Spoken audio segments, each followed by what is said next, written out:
Let's begin by getting a little bit of housekeeping out of the way. Please like, subscribe, and hit the bell icon so that you're notified when new videos are posted here on the Into His Image YouTube channel. As we pick up our study in Romans at verse 18 of chapter 1, Paul is now into the substance of the letter. The opening greeting is complete. It ends in verses 16 and 17. It provides a perfect segue to why Paul wrote the rest of the letter. Remember that he had not been to Rome. Paul's other epistles were to churches that he was either instrumental in starting or to Titus and Timothy, his ministry companions. Romans is unique in that Paul hadn't been there yet, but he knew that a strong, healthy church in the capital of the empire was crucial in spreading the gospel to the far reaches of that empire. And if he couldn't be there, the next best thing was a letter, one that contained what he would say if he was there. Romans is almost certainly a treatise, an essay, if you will, of the message that Paul preached when he would visit a place intent on establishing a church there. So we begin with verse 17, since verse 18 flows from it. We read, "For in it," and the "it" there is the gospel of Jesus Christ with the power of God to save that Paul had just mentioned in verse 16. "For in it the righteousness of God is revealed from faith to faith, as it is written," and then Paul quotes from the prophet Habakkuk, "The just shall live by faith." Now the rest of the letter unpacks and elaborates on that. Let's see how, here in verse 18. "For the wrath of God is revealed from heaven against all ungodliness and unrighteousness of men who suppress the truth in unrighteousness." Paul introduces something that many today seem to deny: God's wrath. Some modern theologians have made themselves God's image consultants and have altered his resume by stripping him of wrath. They've turned him into a kindly grandfather who rocks away the centuries on the front porch of heaven, telling folksy stories to those who take the time to listen. Their Bible seems to contain only one verse, John 3:16, which they've tweaked to read, "God loves us so much he would never send anyone to hell." Really, all of that began in the late 18th century when theological liberalism decided that Christianity needed an update. The historic faith didn't sync up with the new kid in town that was then dominating the intellectual playing field. It was called rationalism. Theologians who till that time sat atop the philosophical realm were being mocked by a new breed of academic who rejected the supernatural as a myth that the pre-scientific world used to explain things.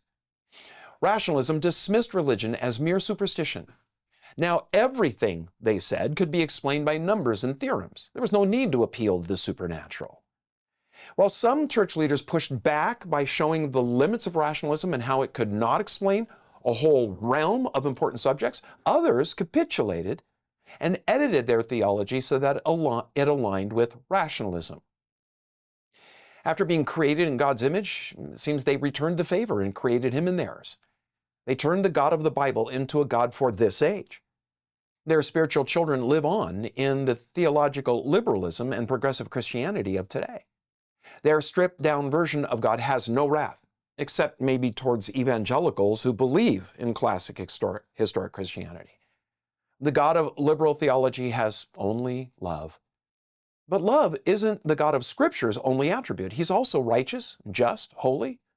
Being righteous, he opposes sin. Being holy, he resists evil. And being just, he rewards right and punishes wrong. Interesting to me that the behavior people expect of a human judge they don't want in God. Maybe it's more accurate to say they want a judge to be just with everyone else, but merciful and lenient with them. Psalm 45 verse 7 says of God, "You love righteousness and hate wickedness."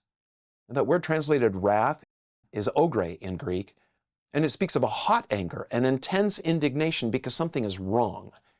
It's not an anger that just flies off the handle in a rage at the least provocation. No, it isn't an impetuous or selfish anger.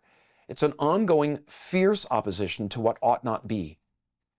Paul says that this wrath of God is revealed, present tense, and we could translate it this way: the wrath of God is being revealed. God's wrath is revealed several ways, and one of the ways that it's revealed is in the conviction the Spirit brings the sinner, urging him or her to repent. Another way is the occasional events that remind us of God's active opposition to evil. The Genesis flood was a manifestation of God's wrath. The confusion of languages at Babel was wrath. The destruction of Sodom and Gomorrah, wrath. The plagues of Egypt, the conquest of Canaan, was a stroke of God's justice against the unspeakably evil practices of the Canaanites. The book of Revelation is filled with visions of God's wrath visited on a Christ-rejecting world. But there's another, more subtle way that God's wrath is being revealed that we'll consider in a later study. Take note that God's wrath is directed against all ungodliness and unrighteousness of men. Sin takes two basic directions, ungodliness and unrighteousness. You see, godliness is our duty to God. It's summarized in the first four of the Ten Commandments. Righteousness is our duty to others, found in the last 6 commandments. Ungodliness is not performing our duty to God, whether that's willful, intentional, or simply out of an unconcerned neglect. Unrighteousness is a failure to do right by others, again, whether that's intentional or due to neglect. God isn't indifferent in how we go about the obligations that rest on us simply from being human and alive. We owe God as our Creator and one another as beings who possess His image, marred though that image is. When we either intentionally or by uncaring neglect fail to honor with compliance what we owe God and others, God is angry. Now, what He's angry at is that ungodliness and unrighteousness in us because of the fall. God is not angry at us in essence as humans. Take note of how Paul states it there in verse 18. For the wrath of God is revealed from heaven against all ungodliness and unrighteousness of men. Hey, it may be difficult for you and I to untangle sin from sinner.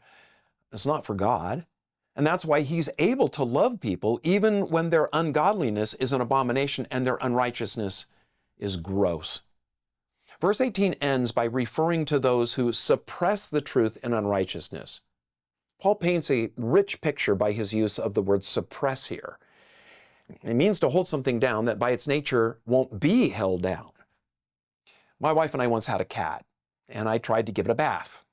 I filled the kitchen sink with warm water, grabbed the cat and stuck it in the water, and I couldn't believe how fast it clawed its way up my arm, slashed at my face, and launched off my shoulder.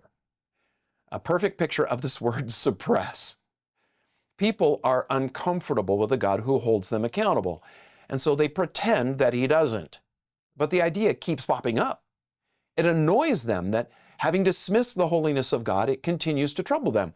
And so they pretend a little harder and search for arguments to ease their guilty conscience. When arguments don't bring relief, they ignore it by turning up the volume on distractions. No matter where they turn, the truth of God is always there. The imperative to be right can't be silenced, and so they run in the opposite direction, hoping that sin will drown it out.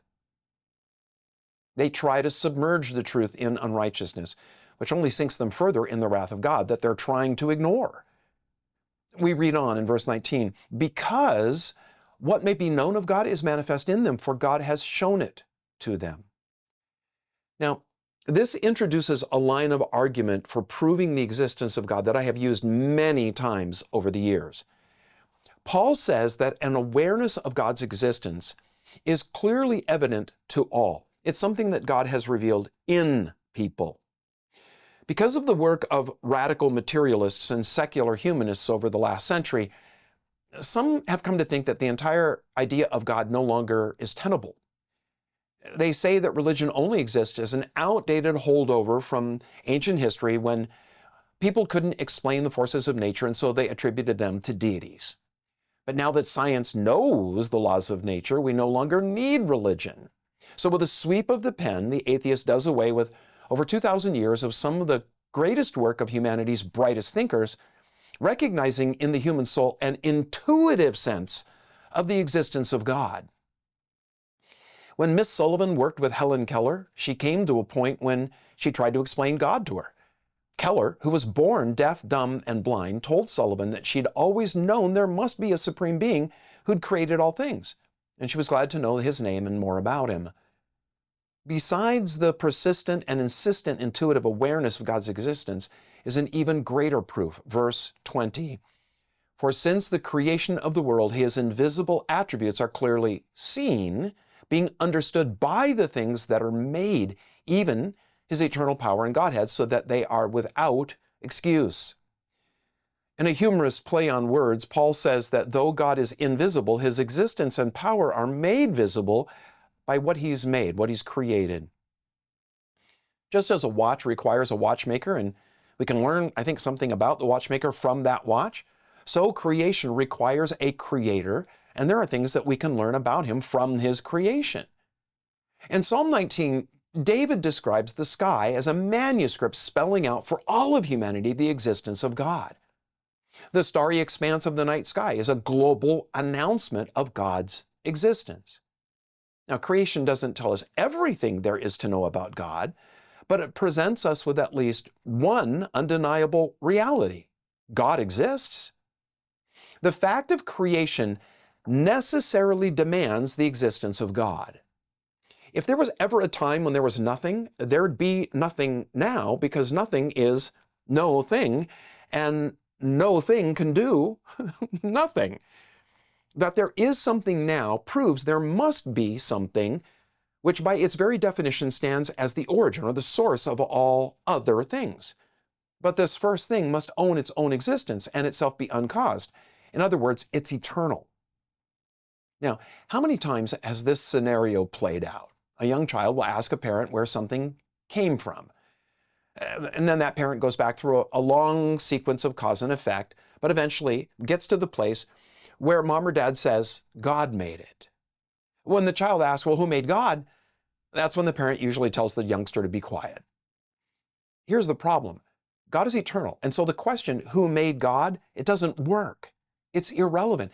It doesn't apply because it's mixing categories of being. To ask who made God is like asking, is blue taco? Or who painted Tuesday? You see, you're mixing categories that don't relate. Blue is a food. Taco isn't a color. You can't paint a day of the week. God wasn't made because he's always been. His existence isn't like that of other existences. But, and this is crucial, the existence of all the things our senses perceive requires a prior cause. In other words, our senses only perceive that which is contingent, meaning they depend on something to exist before them. But logic doesn't allow for there to be an infinite regression of such contingency. If everything our senses perceive demands the existence of something prior, then there must be something our senses do not perceive that isn't contingent, something that has always been and is the source of all other things. Simply put, logic demands the existence of God. Think of it this way, that there is something now demands, by an extension of simple logic, that there has always been something that owns its own existence, is eternal, which is what we mean by the biblical concept of God. It's where the Bible starts, Genesis 1:1. In the beginning, God created the heavens and the earth. His omnipotence, that is, that he possesses all power, well, that's made clear by the vastness and complexity of the creation, the universe. Now, at the same time that the new atheist author Richard Dawkins wrote his best-selling book, The God Delusion, denying the existence of God, space-based telescopes were sending back images of previously unknown galaxies. Some of those pictures are staggeringly beautiful. Astronomers had no idea the universe held such incredibly breathtaking sights. Every week, the universe just gets bigger and more crowded with the evidence of God's power. Johannes Kepler, the brilliant mathematician and father of modern astronomy, had only a crude telescope, and yet he remarked, quote, "The undevout astronomer is mad," unquote. Kepler's belief in God wasn't because he lived in a superstitious age. He believed because he was a scientist who followed the logic of what a scientific mind demanded. Stars require an all-powerful star maker. The sky requires an eternal sky framer. Ask atheists Richard Dawkins and Sam Harris where everything came from, and they'll point to the Big Bang.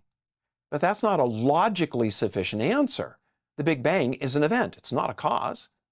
The Big Bang is the name given the singularity of when all energy began the process of becoming the universe that we know today. Well, the question is, where did that singularity, where did all of that energy come from? It cannot itself be eternal because it's part of the cause and effect universe. The singularity that became the Big Bang logically owes its existence to some eternal and all-powerful thing that exists in a different category of existence, which is what we mean by God. This is so straightforward that man is left without an excuse when it comes to believing in God, as Paul says so clearly here. All the evidence stacks up in favor of the God of the Bible. Man is without excuse when it comes to denying God. Psalm 14 verse 1 says, "The fool has said in his heart, there is no God." He says it in his heart, not his head. Ultimately, it's not that the atheist can't believe, he won't believe. He's not an unbeliever for a lack of evidence, but for a lack of will.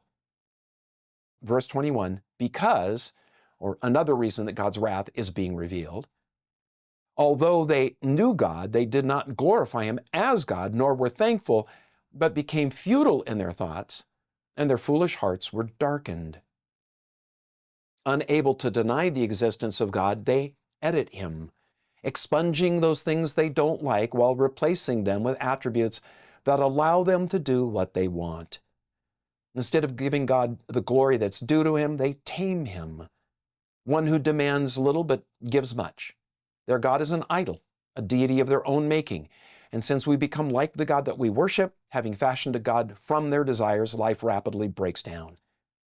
If you want a full life, pursue God, learn of him. Don't edit him. Rather, edit your ideas about him by studying his word, as we're doing here. Spend time in prayer asking God to renew your mind by his Spirit.